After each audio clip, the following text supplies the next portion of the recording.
on that. And it just seems like, presence of an endometrioma in an initial surgery seems like a risk factor for infection, but just because that lends itself to other confounding factors, like maybe the surgery will be longer and more complex, because usually people with endometrioma, it might be might represent that they have a more complicated pelvis in general. But I couldn't find anything that really says that if your endometrioma ruptures during surgery, it's like, oh crap, this girl's gonna have an infection afterwards. I, But I did try to find to see if that was any connection. I find that all of my endometriomas rupture. I don't find good planes when I'm trying to do an endometrioma cystectomy. So I wouldn't be able to do that study myself. So David, can I ask another question? Yeah, of course. Okay. Nina, did you find any data, any comparison between the infection rate for Surgicel versus Arista? I looked because I figured someone would ask, because I also wanted to know myself, but no, I couldn't. And again, I think the one of the reasons for that is because that's just a really hard thing to compare, because you get Arista, but it's not a specific amount. You don't know how much someone's using, and if someone's putting some but then wiping it off, there's no way to really calculate. And I think there was the very, very small amount of data, or the one small study that was sometimes cited, was one that actually said that I think it was flow seal may be a risk factor for infection. That might be the one that came up, if anything, the most, but nothing that really nicely compares risk of infection between the different agents that we normally use.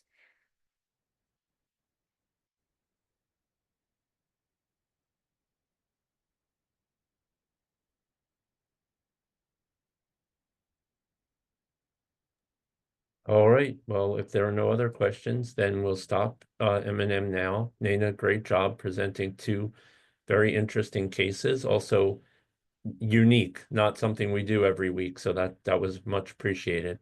So we'll just take a break for 3 minutes, maybe grab a cup of coffee, and in 2 minutes, we'll start the grand rounds process. Thank you.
All right. Well, I think it would be okay if we started a minute early.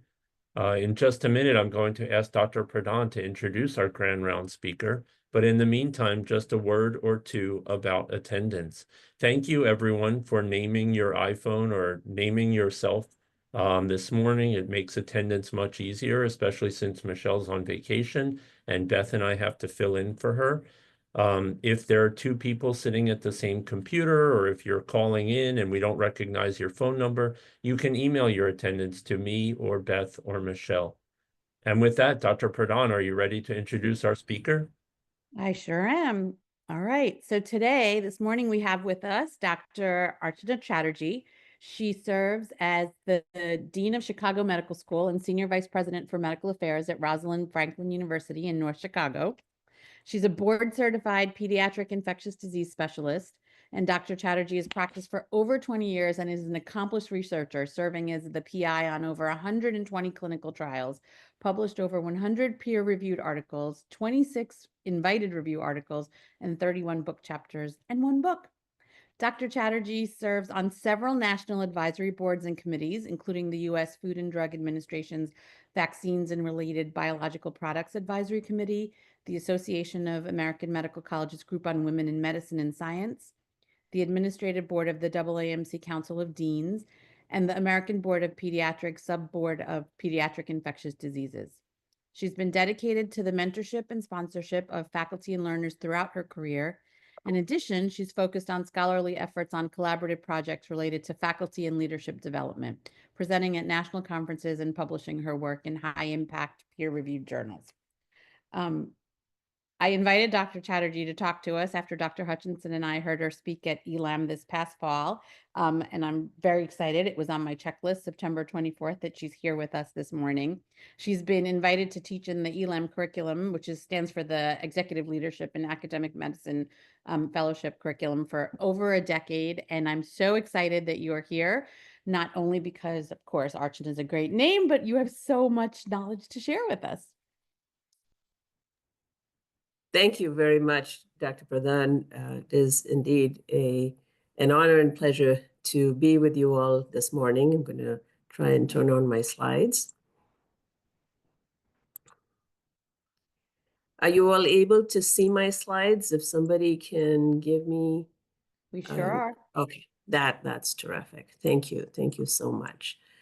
So I'm going to speak to you today about this topic, which is what I have been teaching at ELAM actually for the last 12 years.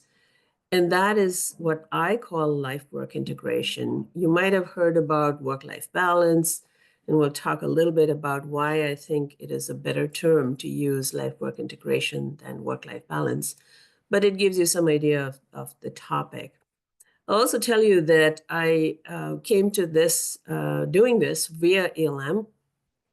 At the program director at the time, Dr. Diane McGrain, asked me if I would teach this topic. And honestly, I said, I'm the last person in the world who should be teaching this topic. But she insisted, and so I took it up. It is based on a book and a program called Total Leadership.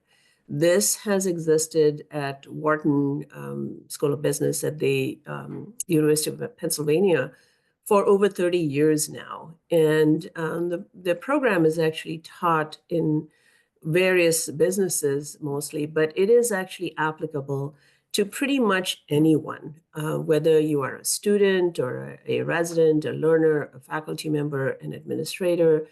The principles of this program apply to everybody. So with that, a little bit of introduction to the topic, I'm going to move to my disclosures, which I do not actually have any actual or potential conflict of interest in relation to this program or presentation. But I do want to take this moment to introduce you, if you don't know of her, to Dr. Rosalind Franklin, whose name our university carries. This is a mural that stands outside, a statue of her that stands outside the entrance to our university. And the reason I do this is to pay tribute to her work. There are many people I've discovered who do not know that, in fact, her work was seminal in unlocking the mystery of the double helix for the DNA structure. And so I take this opportunity to recognize her because she was actually deprived of being a participant in the Nobel Prize, which was given to acknowledge the work that was done to discover the structure of DNA. I like to begin my presentations with a moment of reflection. So I invite all of you to take a moment to reflect on the people who support you and make your lives a little easier: your family, your friends, your coworkers, and others. So please take a moment.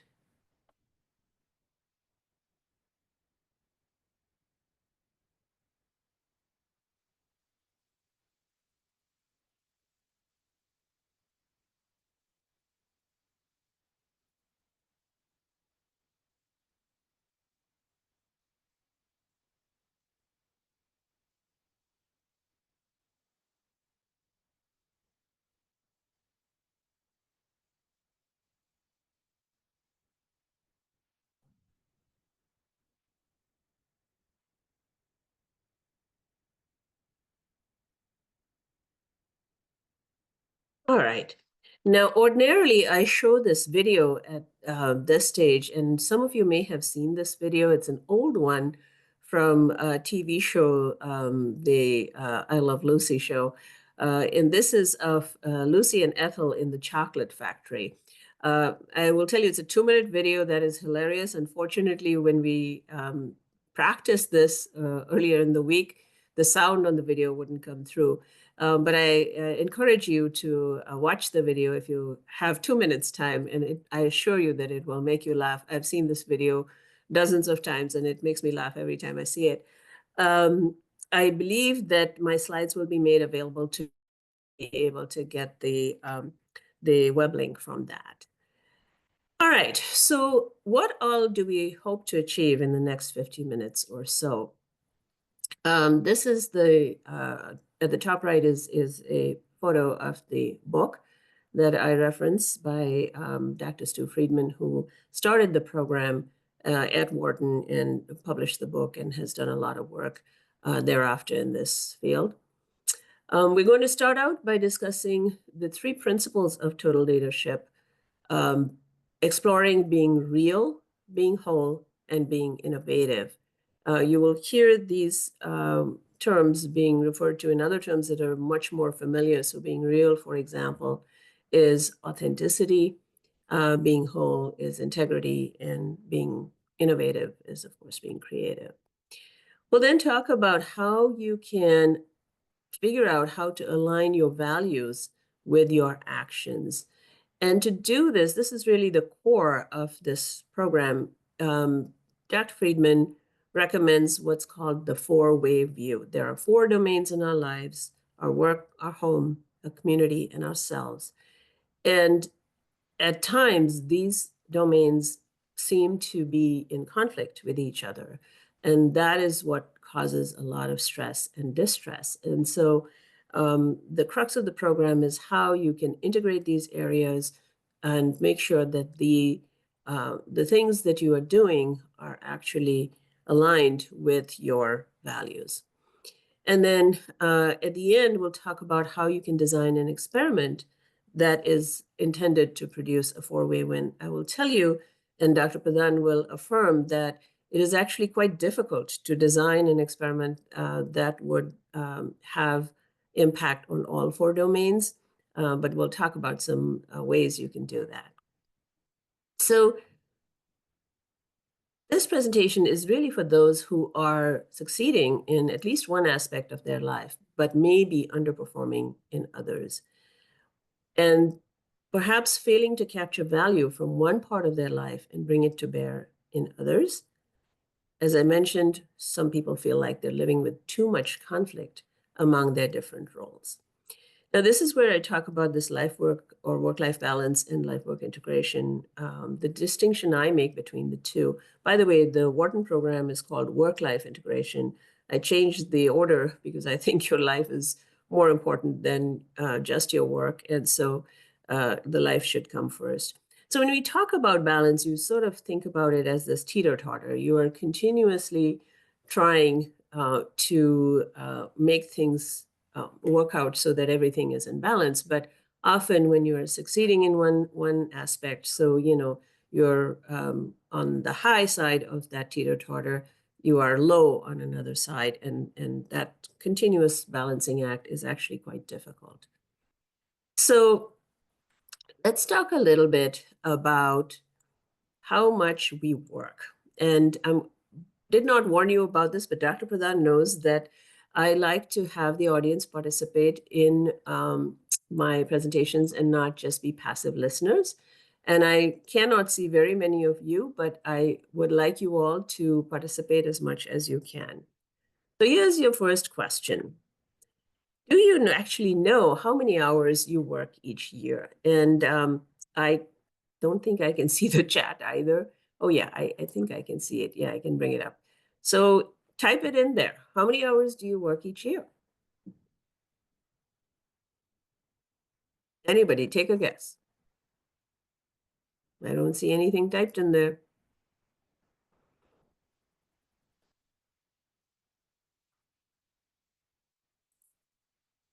2,000 to 2,500. Great. That is actually very close. Somebody said 3,000, hopefully not that many. So it turns out that we work close on 2,000 hours each year on average. How about in a lifetime? How many hours do you think Americans work in a lifetime? Again, please put your answers in the chat. You know, Americans are notorious around the world for being workaholics, right? So what number do you think would be appropriate to put in there for hours worked in a lifetime? 120,000. That's a little bit over actually, but not by that much. And some people actually may be working that many hours. So this is actually from an article where I found that somebody figured out that the average American will work about 1,960 hours a year, which works out to between 78,400 to 90,000 hours. And so it's a lot.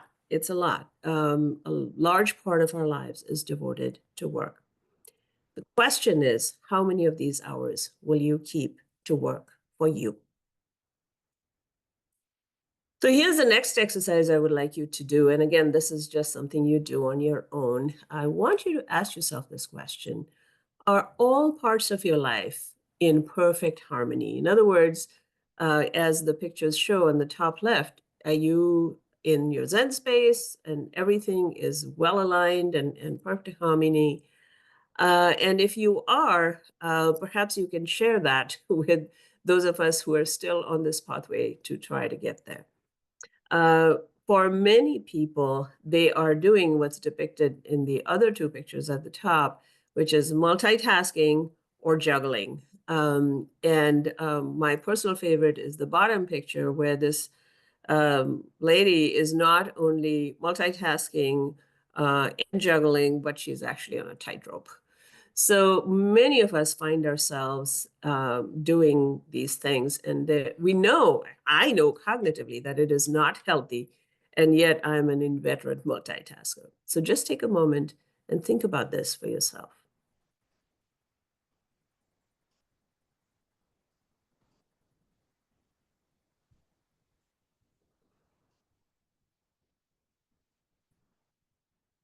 All right.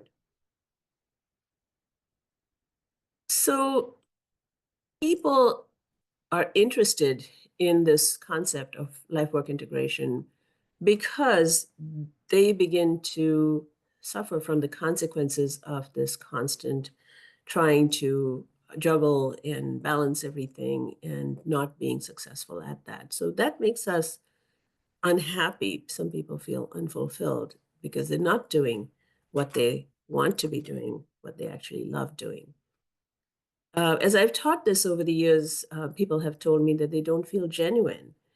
Their daily responsibilities and activities are inconsistent with their values. And people begin to become unfocused, lack a sense of purpose, become disconnected from people who matter to them. Some people feel like they're in a rut and they want to find something new to do. Stronger relationships that are built on trust is something that people seek for. And often what I hear is people are stressed, overwhelmed, distracted, overextended. You can add your own words to that. So Dr. Friedman came up with this program, which encompasses these three principles, as I mentioned: being real, which is acting with authenticity, aligning your values with your actions, being whole or acting with integrity.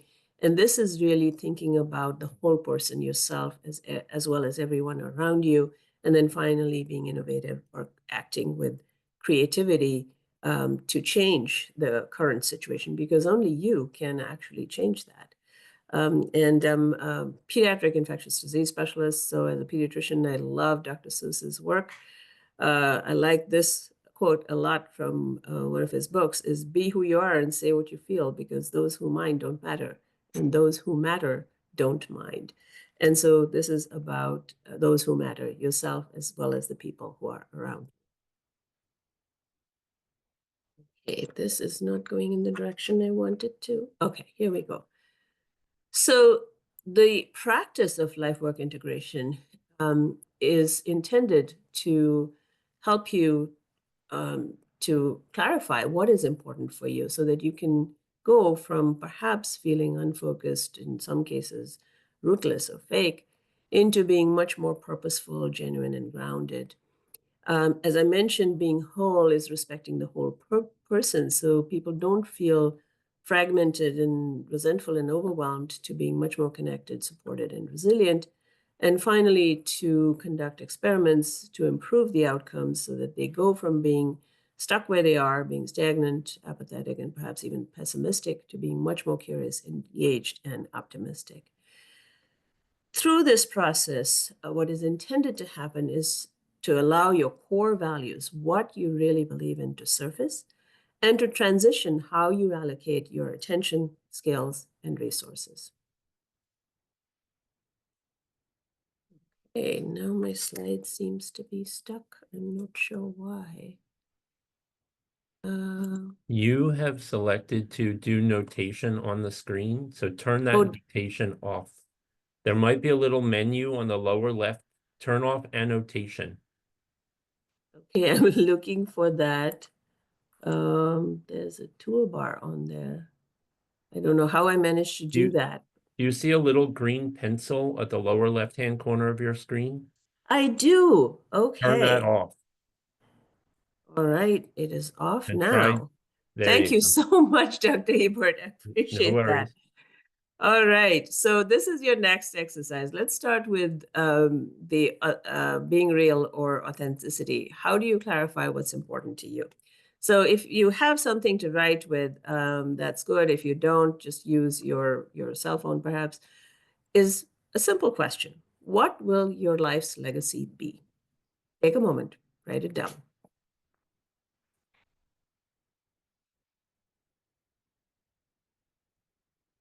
Just a short sentence will do. I know this is a very big question, actually, and you may not have pondered it before.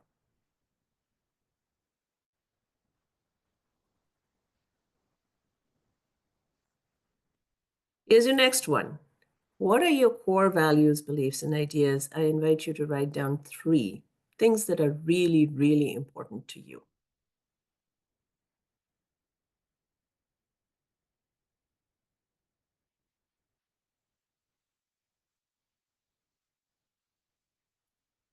And then finally, I believe everyone in the audience is either an obstetrician gynecologist or training to be one, perhaps, or hoping to be one.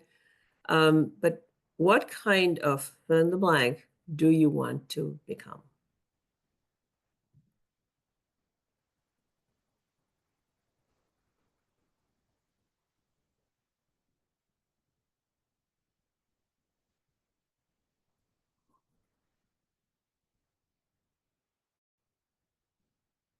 Okay, so again, usually in the workshop, I have people share these things, but of course, in a grand rounds time frame, it's not feasible to do. The idea of doing this is actually to improve performance and satisfaction, both at work and in your personal life. So it's not an either or, but a both and more. And this is sometimes hard for people to understand, but if you're able to do this, what you'll find is you actually can improve in both realms if you follow these principles. One of my favorite things to talk about is our cell phones, because we are constantly on this. And I like cartoons, so I like this one because sometimes we feel tied to our cell phones, almost as if we are prisoners. So here are the 4 Not domains. Dr. Sorry, Chatterjee, Archana, slides aren't yes. your slides aren't advancing. They are not advancing? Yeah, we're on Be Real. Oh, I have no idea now what I did to do that on my thing. They are. All right, let me go back and see.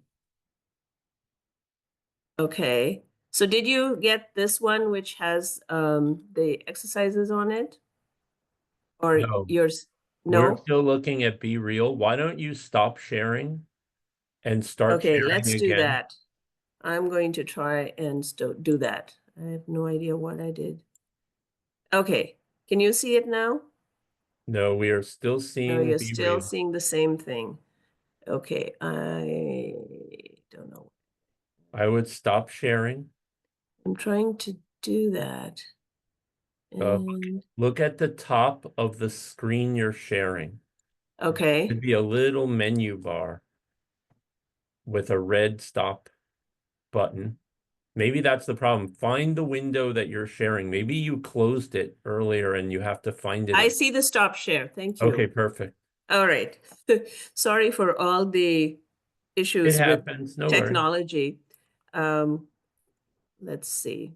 Okay, I'm going to try again.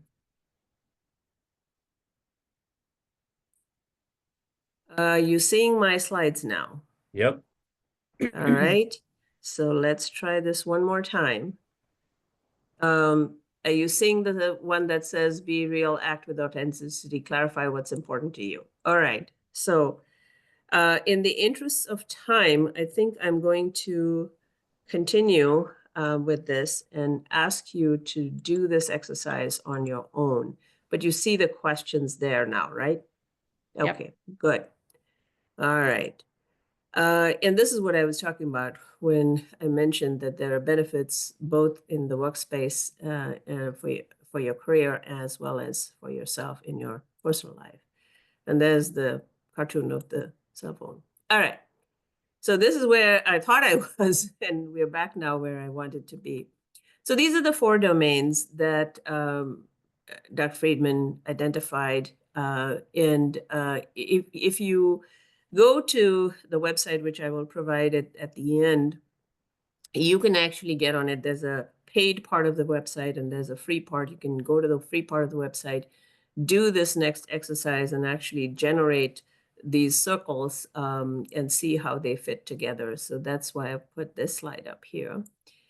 So this exercise I want you to do and take a little bit of time on doing, because this is, as I said, this is the core of this program, is to assess the importance, focus, satisfaction, and performance in each of these domains. So I'm going to walk you through it, and then I'm going to ask you to write some things down.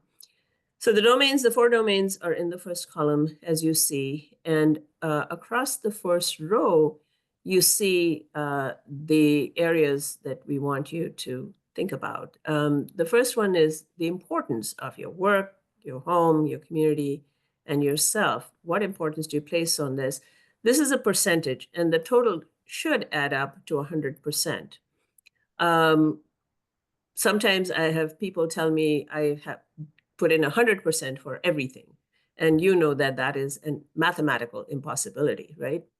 The second column where you need to figure out some numbers is your focus. How much are you focusing on this? And these are also percentages that need to add up to 100%. The next column is how satisfied are you with how you're doing in these 4 domains, where 1 is not at all and 10 is you're fully satisfied. And finally, your performance, where 1 is poor and 10 is excellent. Sometimes people argue with me and say, well, satisfaction and performance is the same thing. And we know that they're not, because they're 2 different words. They don't mean the same thing. You can actually be doing pretty well, for example, at work because you're working so hard, but you might be quite dissatisfied because of your work circumstances. So take maybe 5 minutes and complete this.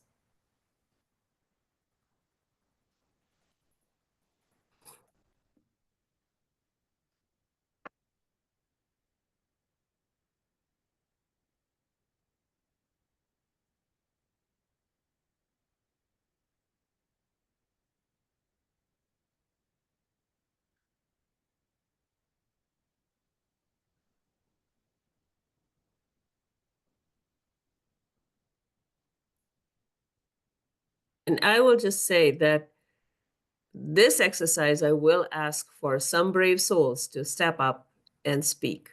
So just so you're prepared for that.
a couple more minutes for those who are finishing up.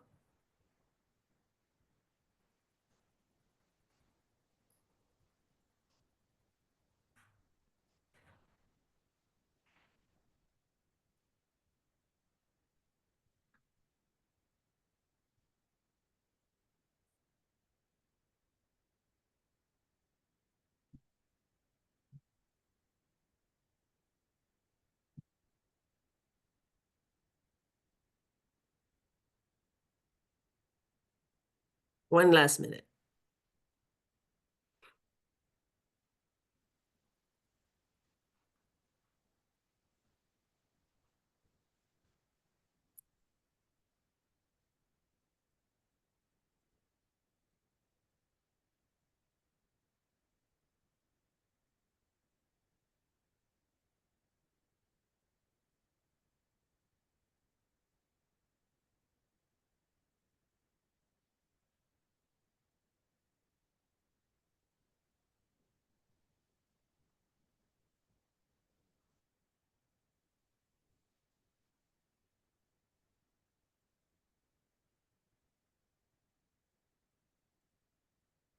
All right.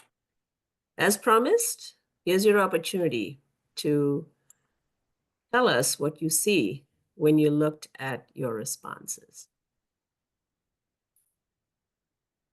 Opened up the chat again to see if anyone has a hand up. I see your comment, Dr. Pradhan, from earlier saying you didn't count residency. Yes, with residency, definitely those hours you work go up quite a bit. All right, so I cannot see hands, so I'm going to ask someone who can to see if there's any hands up to speak about what they saw when they did the exercise.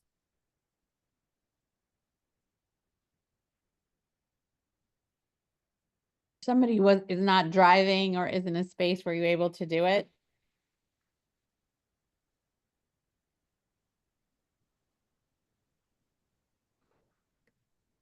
Since no one's stepping up, Dr. Pradhan, would you be willing to share what happened yeah. when you did the exercise?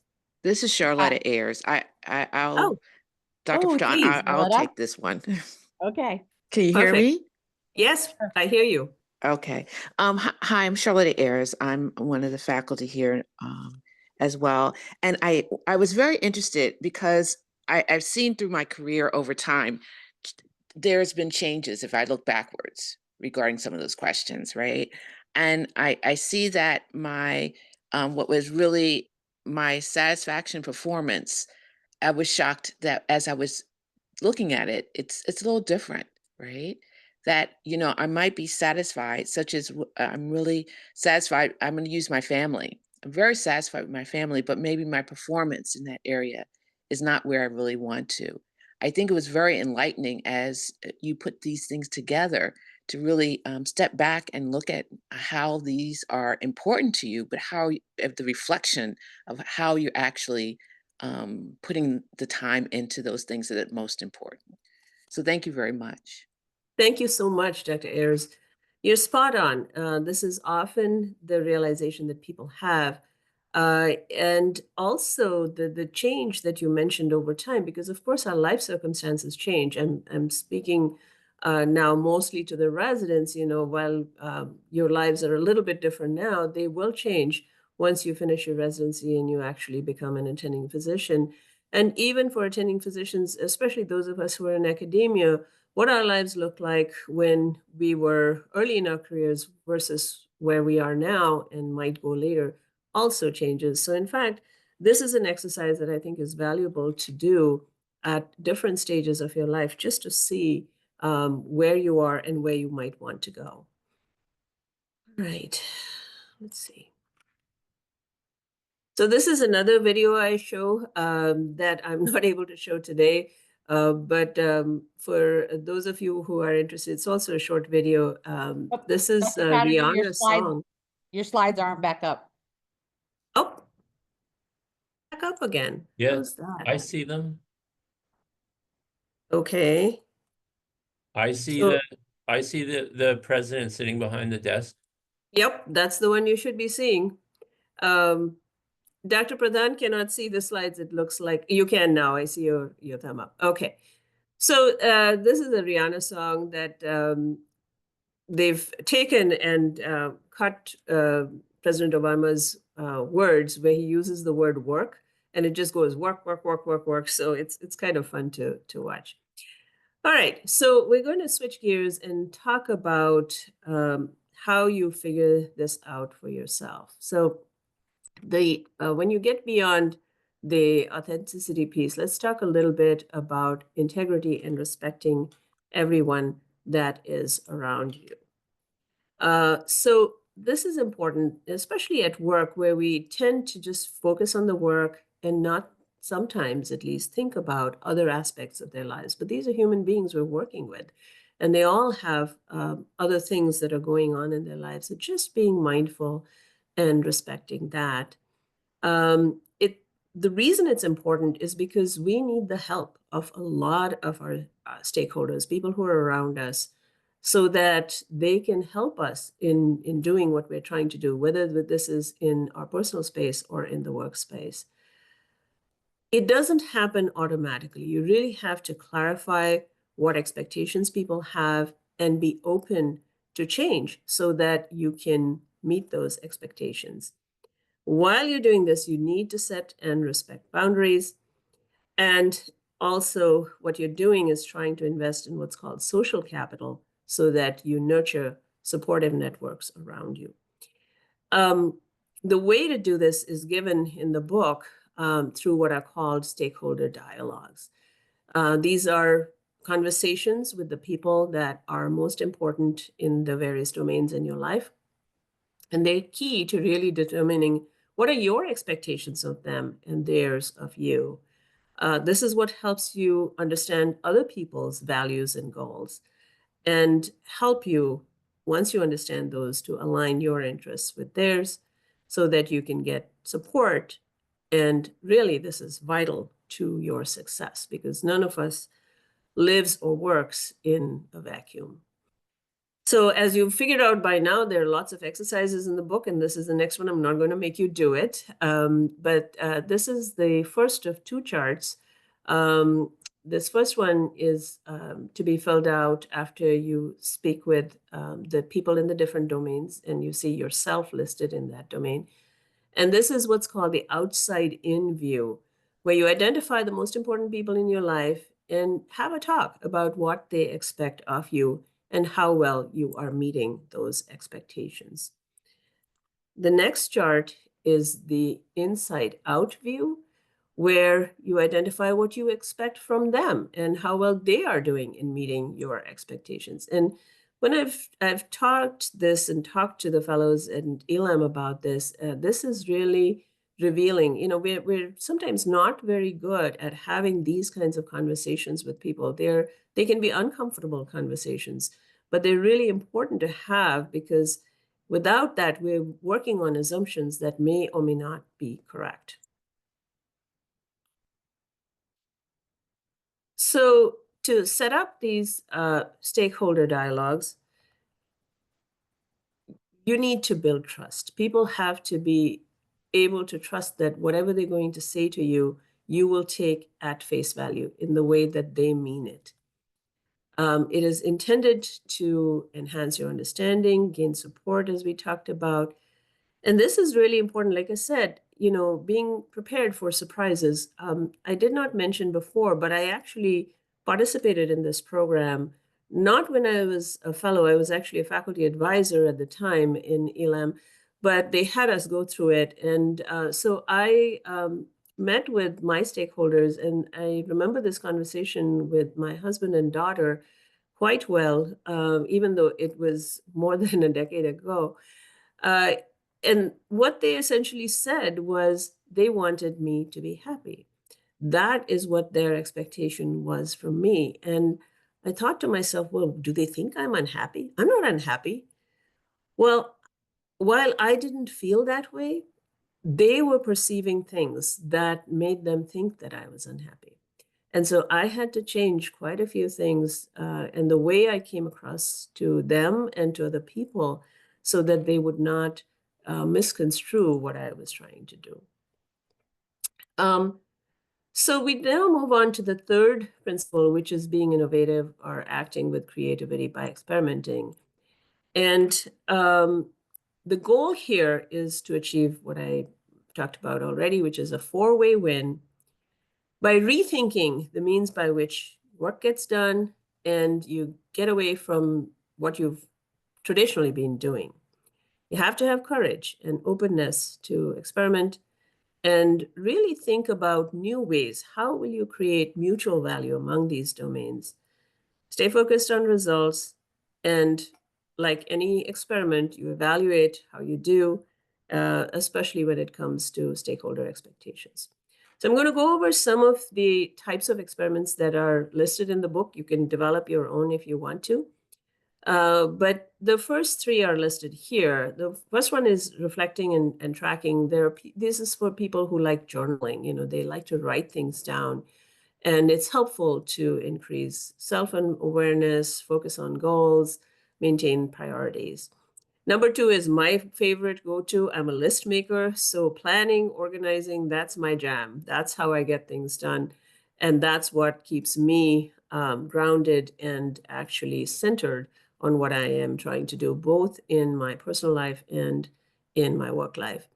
The third is rejuvenating and restoring. A lot of the fellows in ELM actually take this on because for many of them, they have neglected sometimes their own selves in order to be there for people in their lives, whether that be in the workspace or at in their personal lives. So self-care is not selfish care. I make this point because people sometimes think, well, you know, I'm a doctor, I'm a physician, I have to care for other people. Yes, we do. But among those people is yourself. And this is something that my husband said to me once, which is you can't care for anyone else if you don't care for yourself. So people think it's about, you know, spa day and all of this stuff. And those are fine. There's nothing wrong with them. But actually what it is on the bottom right pie, which is taking a break, setting boundaries, asking for what you need. And my most favorite is getting a full night's sleep, which for the residents, they're probably thinking, yeah, right. Okay. Other experiments that people have tried. Number four, I do this periodically. It's just having fun with people, especially people at work. Sometimes, you know, I've had people saying there's literature on this, on keeping your work life and your personal life separate, right? And what we forget when we try to do that is that we are the common denominator there. And so this is actually a good thing to do in terms of bonding and building relationships, to do some fun things with people, even at work. Focusing and concentrating, sometimes we are so frazzled and you know, trying to do 10 different things at the same time. We forget to be not only physically, but also psychologically present. What this will require is sometimes saying no to opportunities or obligations. I'll tell you in a minute how you can say a graceful no when you get asked to do things. And then the last one in this set is revealing and engaging. You know, being willing to share with people what you're going through, it empowers others to then share what is happening with them. And through active listening, you can support those people and they can support you so that both are benefited from this relationship. So this is what I said about a graceful no, which is at the bottom of the slide. But first, let's talk about a strategic yes. What should you be saying yes to? So ask yourself these questions. Whatever it is you're being asked to do, does it align with your passions, your goals, your priorities, your interests, and your expertise? Because if it doesn't, if the answer to this question is no, it's going to take a whole lot of effort for something that may not be of much value to you. Will it result in some kind of growth, career, personal, or professional? If it doesn't, you're just treading water, and that is not helpful. Do you have bandwidth? This is the one that I get the most common is, I don't have time to do this. I don't have energy to do this. And then finally, is it supported by your institution, by people around you? Because if it's not, again, you're swimming against the tide. It is very, very difficult to do. So here's a graceful no. You decide, okay, this is not for me. How do I say no? And I will tell you that my assistants keep telling me that I need to learn this. But seriously speaking, you need to acknowledge that someone has thought you worthy of doing something. So acknowledge the opportunity, explain why you can't do it at this time, perhaps suggest others who can serve in this capacity, and remind the person making the request that you may be interested in similar opportunities in the future. I will say that this week I did say no to something, and I used actually these very kind of principles to address that opportunity. The last set of experiments are on this slide. The first one is time shifting and replacing. Now, during the pandemic, all of us had to learn how to do this, right? Work remotely, work during different hours, increase flexibility. There are some places that still have remote work opportunities. At our university, it's still allowed, which is why actually I am working from home today, because nobody else is in the office either. Friday seemed to be the day everybody wants to work from home. Number 8 is developing others. So often we think we have to do everything. And this is not just in the workspace, it's even at home. I'll give you an example. I was talking to one of my faculty members when I was chair of pediatrics in South Dakota. This is a very busy neonatologist who was getting very frazzled. And so I discovered that what she was trying to do was not only, be a neonatologist, but do everything that was required at home. So shop, cook, clean, do the dishes, do everything, mow the lawn. And I had a conversation with her to say, why are you doing all these things? Do you really like to do all of these things? She's like, no, I hate cleaning. I said, well, then, you might want to employ someone to clean your house, because that will free up some of your time. It was like a revelation to her. She ended up employing a whole bunch of people to do these tasks that she didn't necessarily want to do. It gave other people employment, and it freed up time for her to do the things that she really cared for. And then the last thing is exploring and venturing. This is, stretching to do something new and different. It can be a job or a career, or it can be some kind of activity that you really want to learn. Some people during the pandemic learned how to crochet and knit. Some people learned how to bake their own bread. Whatever it is doing something that's different, that is meaningful, and will be a little bit of a stretch for you. These are some examples of experiments that the fellows have done over the years in the ALM program. I put exercise up top and in red because I think this is something that many of us have difficulty with. I am on a journey to do this myself. And the way I do it actually, when it comes to work, is I take walks around the campus. If I have a few minutes in between meetings and things, and my students, faculty, and staff see me doing that. And so sometimes it'll bring a smile to their face, and they'll say, oh, you're getting your steps, aren't you? And so that's one way to incorporate exercise into work. I also have one of those little pedal cycles that you can get under my desk at work. And when I'm sitting on meetings like this, where I'm just sitting there listening, not a lot of active participation, I'm sitting there pedaling away, so I'm getting a little bit of exercise. Guided meditation is something that people found helpful. Engaging people, including coworkers and family and community service. This is something that I think is really important, particularly for people who are short on time, to say, okay, how do I integrate everything? Well, I like to do this type of service activity, and maybe we can do that with coworkers as well as family members and other community members. We do this every year during the holiday time. There's a book bank here where we go as a group from work. And I've also gone with a women's club that I'm part of, and with my family members to volunteer at this book bank. I also do this next one, which is tack on vacation with work-related trips. I travel a fair bit. I came back from Philadelphia last night, and my husband went with me. This time we were not able to tack on any vacation time, but I'll be going to California in June, and during that we will take a few days to spend with his family as well as my family. Both live in California, and I will do my work and we'll come back. Looking at your schedule so that you actually include both work and personal commitments. You know, we're such busy people, it's really difficult to keep it all in our heads. So putting it down on your schedule might be helpful. I talked a little bit about learning a new skill or doing something, but sometimes returning to things that you love but have not been doing. For me, that was returning to crocheting and returning to reading non-technical stuff. And then journaling, I mentioned already. This is a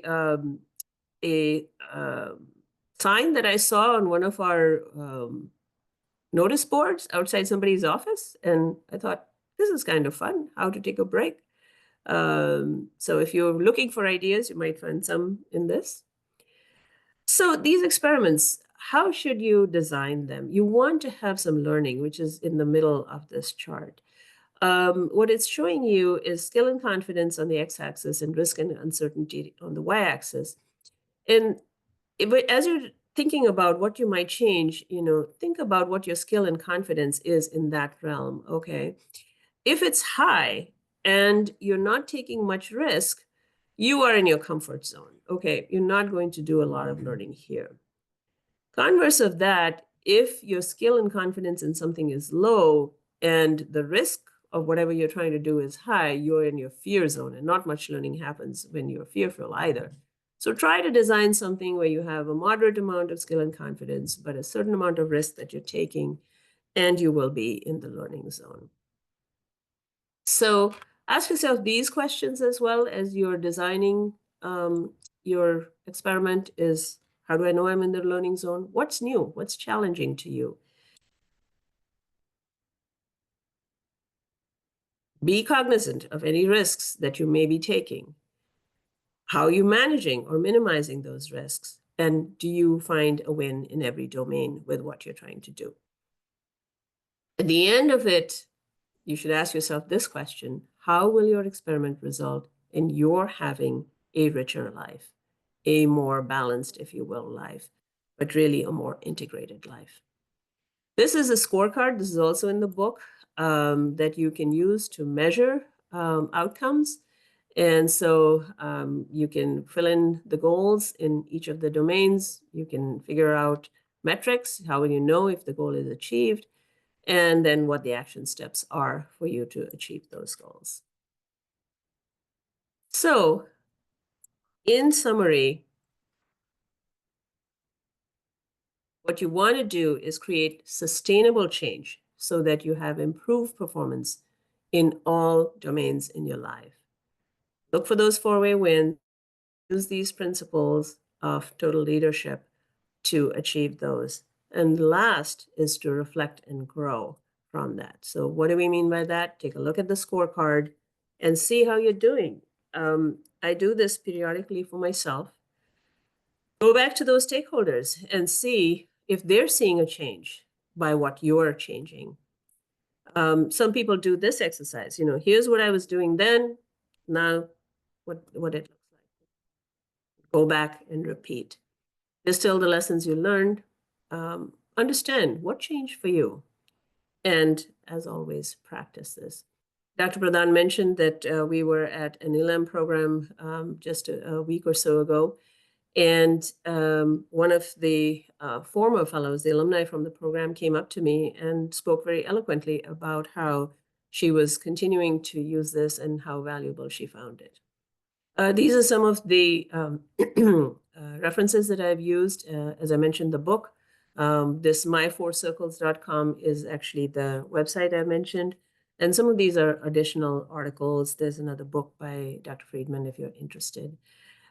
These are photographs that I always use in my presentations. At the top left are my husband, Samar, and my daughter, Maya, who is a pediatric resident in Iowa City.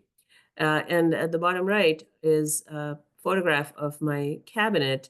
This is from a few years ago, as you can tell, because we were still all wearing masks on campus at the time. With that, I will conclude my remarks. I will take any questions or comments you have. But before I stop sharing, I will share one last cartoon with you. This is a personal favorite because I like chocolate a lot. And so for wine lovers as well, I thought this would be a fun cartoon to stop with. Thank you all again very much for your attention, for this invitation, and for putting up with all the technical problems I had.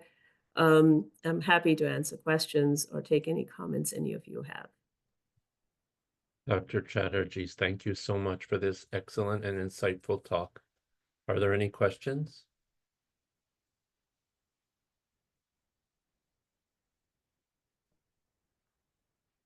Thanks, Dr.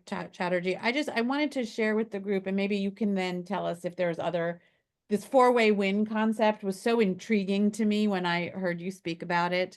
And so Dr. Hutchins and I have just finished this ELAM fellowship, and we had to come up with our own, and we worked in our learning communities, and everyone in our learning community had to come up with their four-way wins. And I thought one of the best ones from my learning community was the one we presented at our showcase. And it was a colleague of mine who just has started, within the past year. She's the chair of surgery at Brown, and she was trying to figure out her four-way wins. And so what she did was, in order to incorporate balancing her people at work, her family, something to do for herself, and something to do for the community, she subscribed to going to the local theater for the whatever show they put on every whatever amount of weeks. And so once a month, she goes to an event she invites somebody from her department, she brings her husband, and you're going to say, so bringing her family is bringing her husband, but her grown children, one of them is also interested in theater. So she's helping, make connections for him in that theater area, but she's getting to know people in her department via this kind of outside of work setting. And then they'll, it automatically goes into the conversations about what are we doing at work, and, what are we going to do to bring our department forward. And she's had incredible success with it. And so I see Dr. Leiser has a question. I'm going to let her ask her question, but then Dr. Chatterjee, if there's a project that you thought really encompassed how somebody brought all those four spheres in their lives together. Sure. And the one you described was terrific, but we'll take the question. Yep. Go ahead. Dr. Thank you Leiser. for a very nice talk. Rutgers had, we have all these faculty development elements that they propose at times. And I participated in something last year that I think people should know about. And I was curious if you were familiar with it.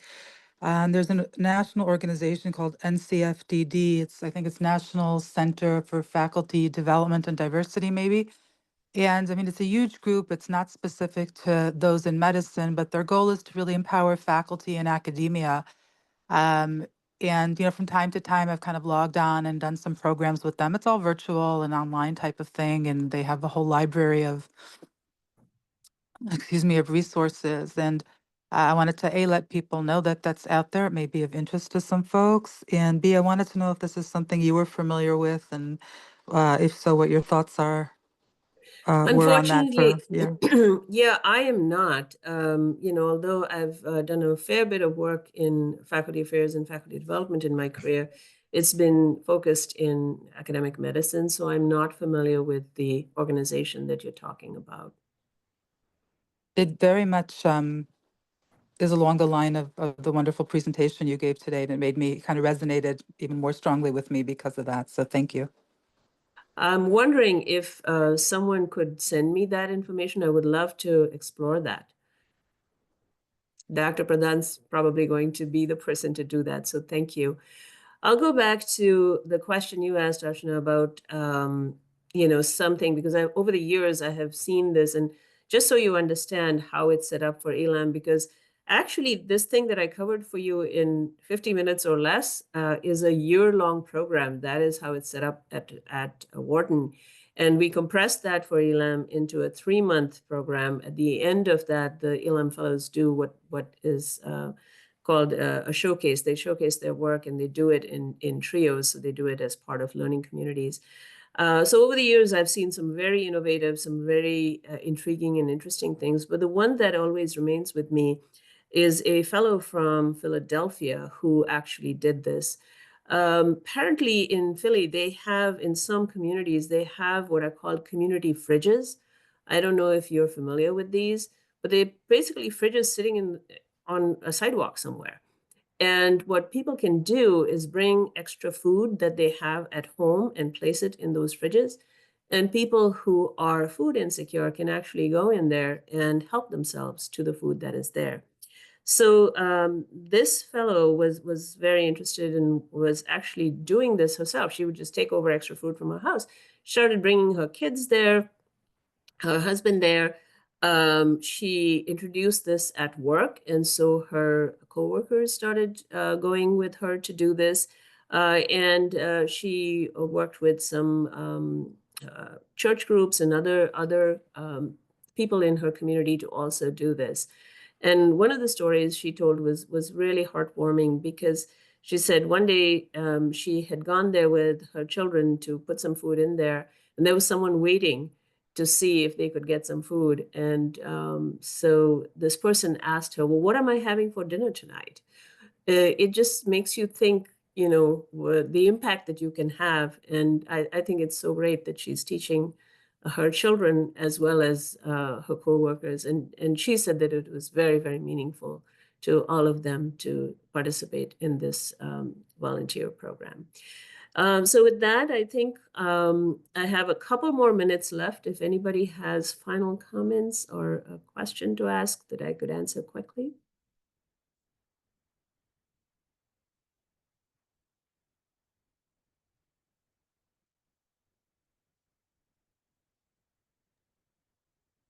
I'm not seeing any hands up, so I presume that people are done. Dr. Ebert, thank you so much for all your help with all my technical ineptitude, but we managed to get through the presentation thanks to your help. Oh, it was fine. You did great. It was such an interesting topic and well needed by all of us. Because we're so focused on work only that it's good to take a broader look. So thank you very much. Thank you all. Have a great day. Bye-bye. Thanks, everyone. All right, so we're going to end it here. I hope everyone has a safe and fulfilling day.